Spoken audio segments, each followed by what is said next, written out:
Hi, welcome to Hack of All Trades. My name's John. Thanks for joining me. In today's video, we're going to be taking a look at a side table that I'm building for my mother-in-law.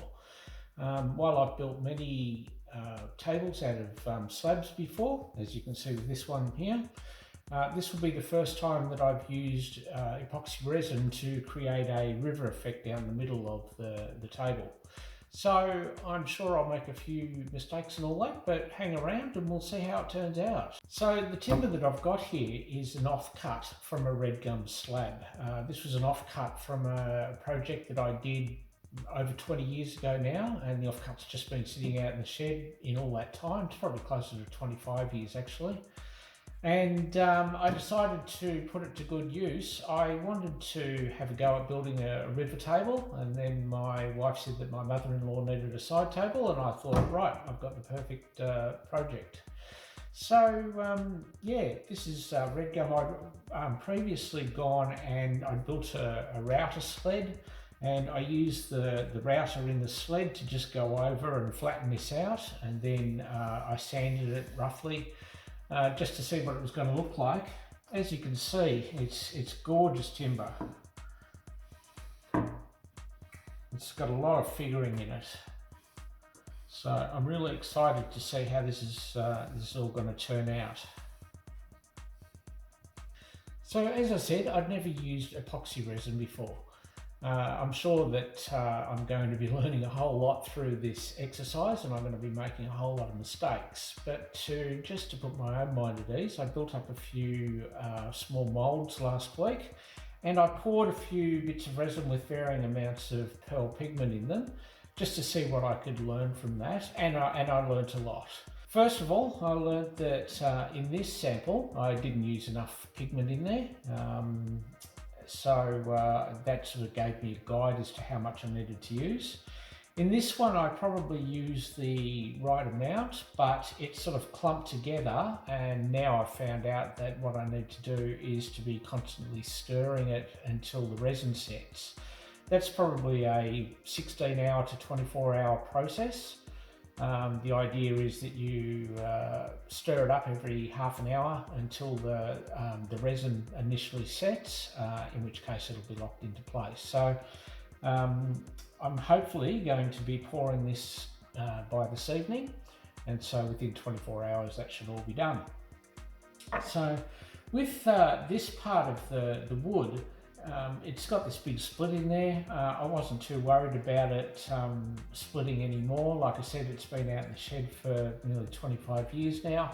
I'm not too fussed about that becoming any more unstable. It sort of reminded me of a volcano with lava flowing down there, and so I thought that I would get a nice red pigment and make it look like a sort of volcano. This first pigment that I bought was called rose gold, and it's nothing like the colour that I wanted, so I was quite disappointed with that. And what I've found out since then is that it seems to be really hard to find a really good red pigment. I found a couple. They seem to be sort of more pink or purple than they do red, but I might have a go at mixing a few and just see if I can get something close to the colour that I want. I don't know how that's going to turn out.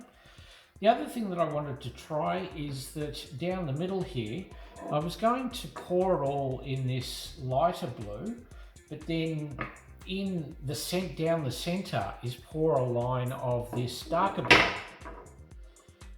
Just to see if I could get that sort of effect, like the darker blue will sort of indicate that it's sort of deeper water. So I thought I'd give that a go, and if it doesn't work after I've poured it, then I can mix it all together and nobody will ever know except you and me. So yeah, I'm not sure how that'll work out, but we'll see. So as you can see, I've already built a mould in which to put the pieces of slab, and so that I can pour the epoxy. I've lined it with just packing tape. That really helps the epoxy from sticking. As you can see in these samples, what I'd done is that I'd used packing tape on the bottom of the little mould that I made, and that came off perfect. On these sides I just used melamine. A lot of people say that melamine will not stick to the epoxy.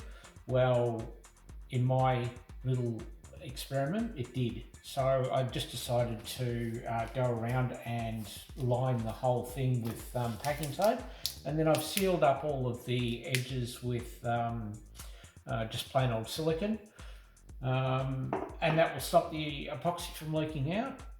So I've got a couple of pieces of MDF that I will put down just because I wanted the tabletop to be a bit thicker than the timber that I've got, and by the time that I've sanded this down flat again, it'll only get thinner.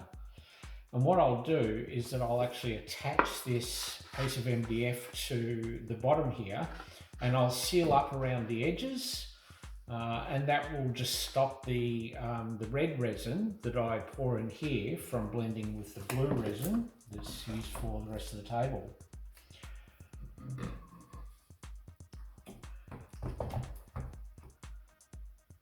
So that's how it'll all look, and then I'll pour it in and around, and then that'll probably take 5 days, maybe a bit more, until it's ready to be released from the mould, in which case I'll take it out and cut it out in the table saw to make it nice and square, and just make it so that I've got wood along all 4 edges.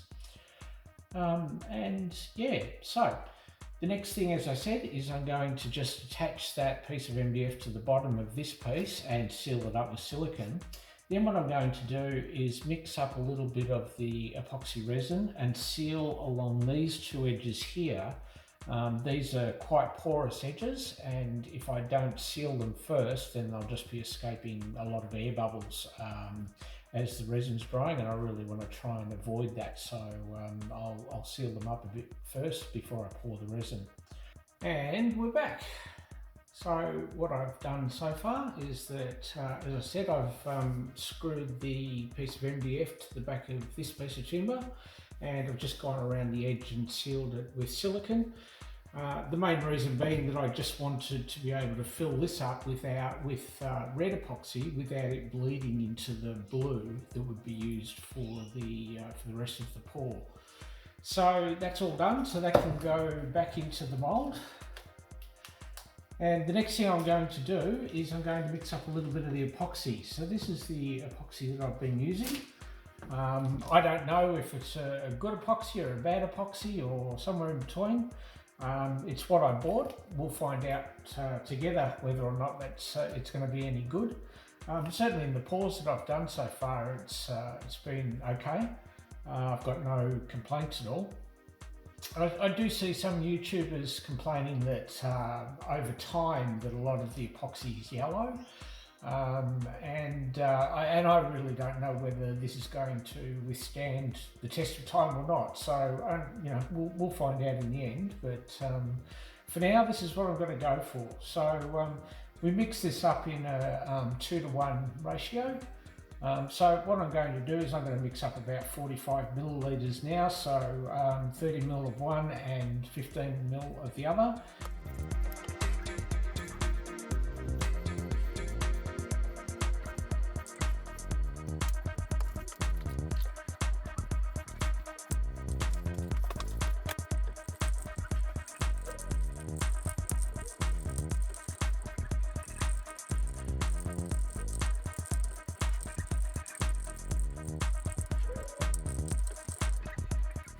Okay, that's a bit of epoxy mixed.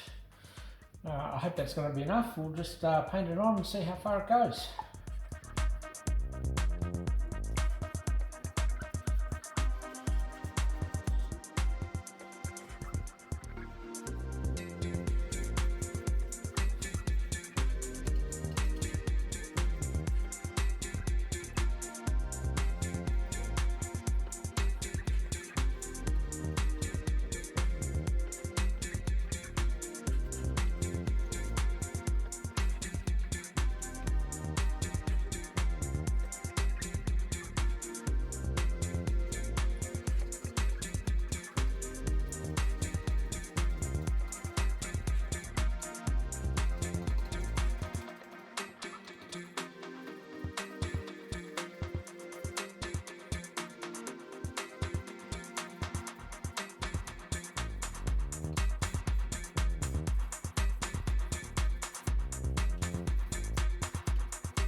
Okay, so this is the biggest measuring container that I've got.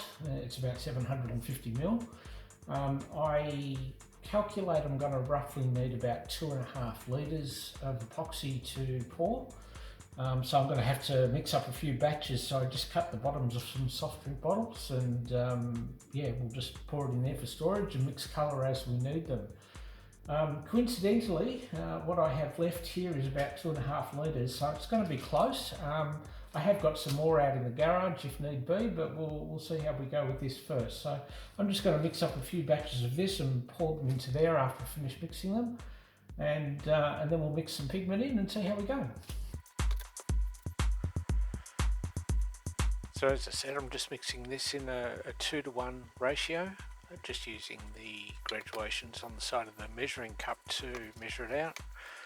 You'll notice that the epoxy starts off fairly cloudy and it gets clearer the more you mix it. And you can actually see stringy bits of the resin forming through the mixture, just showing you bits that haven't been mixed properly yet. So I actually found it quite easy to mix up. Here I'm just mixing in a bit of the red pigment, and this is going to go into the hole for the volcano effect.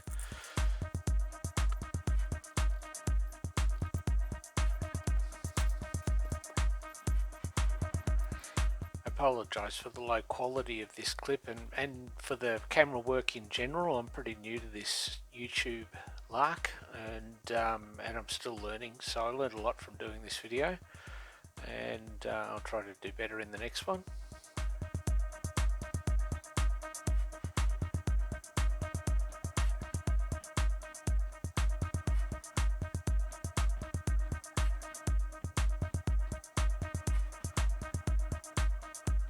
I had to keep topping this up while I was doing the pour.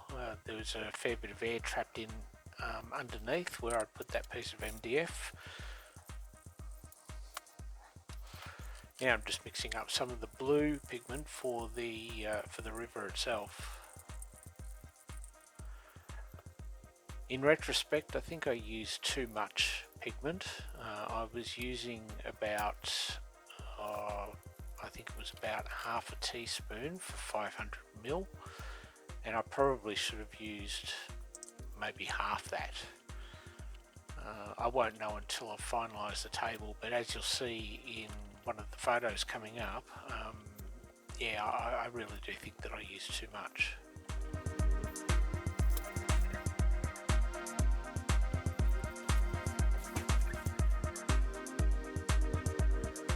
So it actually took me an hour or an hour and a half to mix all of the resin up and pour it in.